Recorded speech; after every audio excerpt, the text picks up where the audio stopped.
सब कुछ उल्टा पुल्टा हो गया यार, सब कुछ उलट पलट। क्या कभी सोचा था कि ये दिन भी देखने को मिलेंगे? कट्टर सनातनी डोनाल्ड ट्रंप की शिकायत लेकर मोदी जी वामपंथी चीन के पास जाएंगे। वो चीन जिसके बारे में अभी कुछ दिन पहले तक मोदी जी खुद शिकायत कर रहे थे कि वहां से तो छोटी आंख वाले गणेश जी बनकर आते हैं, इसलिए हमें उसके सामान का बहिष्कार कर देना चाहिए। अब चीन में जाकर क्या कहेंगे कि वो गणेश जी की आंख बड़ी कर दो। यार अभी 2 दिन पहले तक तो हमें पाकिस्तान से जुड़ी हर एक चीज से नफरत थी। पाकिस्तान का साथ देने वाले देशों का हम लोग बायकॉट कर रहे थे। लोग तुर्की का बायकॉट कर रहे थे, तुर्की की ट्रिप कैंसिल कर रहे थे। वो लोग भी कैंसिल कर रहे थे जिन्हें यह तक नहीं पता कि तुर्की नक्शे में पड़ता कहां है। याद है इतने साल से बीजेपी वाले राहुल गांधी से लेकर न्यूज क्लिक और अभिसार शर्मा पर, सरकार पर सवाल उठाने वाले हर एक भारतीय पर आरोप लगा रहे थे कि ये तो चीन के एजेंट हैं, ये तो चीन की कठपुतली हैं, इनको चीन फंडिंग करता है। अब मोदी जी चीन जाकर क्या कहेंगे? थोड़ी फंडिंग हमें भी कर दो।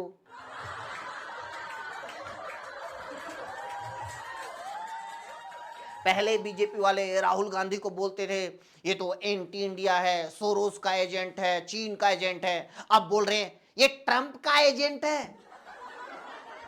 राहुल गांधी भारत के खिलाफ ट्रंप का साथ दे रहा है। हाँ बिल्कुल सही बात है, राहुल गांधी को नमस्ते ट्रंप नहीं करवाना चाहिए था। राहुल गांधी को अब की बार ट्रंप सरकार का नारा नहीं लगाना चाहिए था। ट्रंप की जीत को सनातन की जीत नहीं बताना चाहिए था, ना ही ट्रंप के लिए मंदिर बनवाना चाहिए था। अब देखो ना, योगी जी को धर्म संकट में डाल दिया। वो बेचारे मंदिर पे बुलडोजर भी नहीं चला सकते, क्योंकि रवीश कुमार तो यही हेडलाइन बनाएगा, योगी ने चलाया मंदिर पे बुलडोजर। आज टैरिफ लगा दिया तो ट्रंप राहुल का यार हो गया। कल तक खुद इस बीन बैग को बाहों में लेके घूम रहे थे।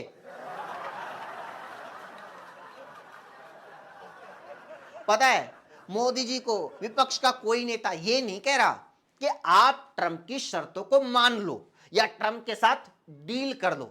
सभी लोग ये कह रहे हैं कि मोदी जी आप ट्रंप को उसी की भाषा में जवाब दो, कड़े शब्दों में जवाब दो, आक्रामक तरीके से जवाब दो, नाम लेकर जवाब दो। ये कब तक नेहरू के सहारे बुढ़ापा काटते रहोगे? लेकिन जो भी मोदी जी को ऐसा बोलता है, ऐसी सलाह देता है, उसे बीजेपी वाले कहते हैं ये तो ट्रंप का एजेंट है। ये ऐसा ही है, सपोज करो इंडिया और पाकिस्तान का मैच चल रहा है, जय शाह की कृपा से। सोचो कि मैच में इंडिया की क्राउड कोहली को चीयर कर रही है कि ये कोहली, उसकी यॉर्कर पे चौका मारो, उसकी बाउंसर पे छक्का मारो, एक ही इनिंग में डबल सेंचुरी मारो। लेकिन कोहली आकर कहने लगे ये क्राउड तो पाकिस्तान की एजेंट है। मोदी सपोर्टर्स यही कर रहे हैं ना। प्यार में धोखा खाया सैयारा भी ऐसी हरकतें नहीं करता जैसी हरकतें ट्रंप के प्यार में धोखा खाए मोदी सपोर्टर्स कर रहे हैं। मोदी जी ने कहा है कि वो अमेरिका से ट्रेड डील नहीं कर रहे, इसके लिए उन्हें व्यक्तिगत नुकसान झेलना पड़ेगा। व्यक्तिगत व्यक्तिगत क्या? क्या ट्रंप आपके गांव वाला प्लॉट कब्जा कर लेगा? या ट्रंप मेलोनी को बता देगा देखो मोदी जी पहले से शादीशुदा हैं?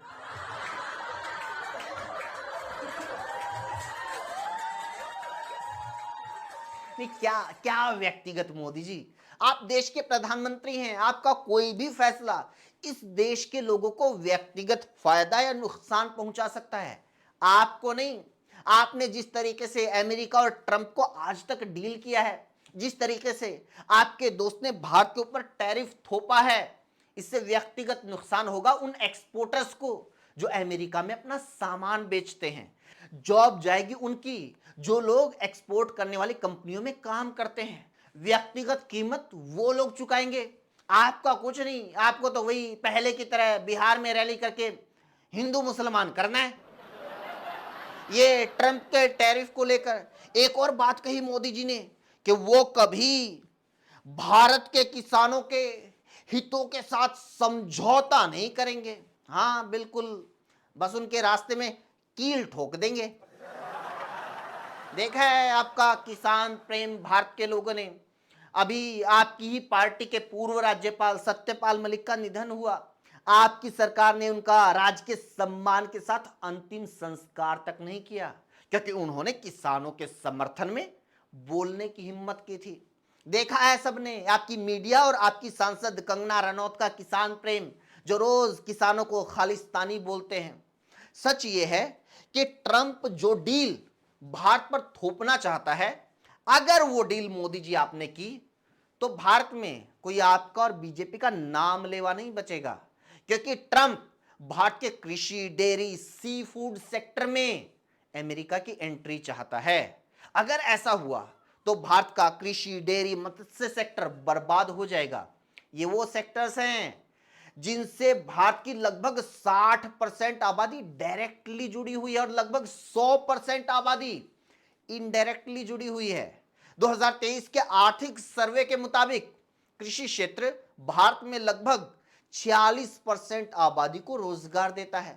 डेयरी सेक्टर की बात की जाए तो भारत दुनिया का सबसे बड़ा दूध उत्पादक देश है और लगभग 8 से 10% ग्रामीण परिवार डेयरी पर निर्भर करते हैं। मत्स्य पालन और झींगा निर्यात में लगभग 1.4 करोड़ लोग डायरेक्ट तौर पर रोजगार पाते हैं। ये क्षेत्र भारत की अर्थव्यवस्था और खाद्य सुरक्षा के आधार हैं। अगर ये डील हो गई तो आम लोगों के लिए खाने का अनाज अमेरिका से एक्सपोर्ट होगा और अंधभक्तों के लिए गोबर भी। और ये अमेरिका का गोबर तो एसी की जगह कमरे को ठंडा भी नहीं करेगा, वो गोबर तो परमाणु हमले से भी नहीं बचाएगा।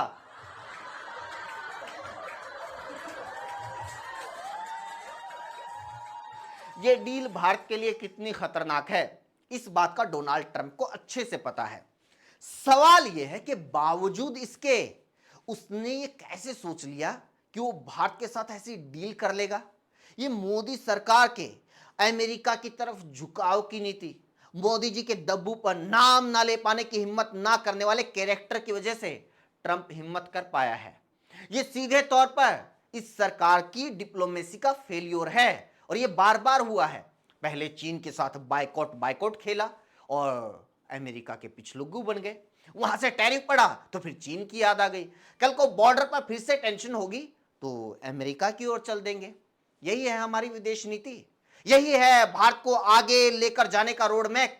इसलिए हमारे प्रधानमंत्री लाख आलोचना के बावजूद चीन और अमेरिका का नाम तक लेने की हिम्मत नहीं कर पाते, क्योंकि उन्हें पता है कि हमारी अर्थव्यवस्था उनकी डिपेंडेंट बन चुकी है।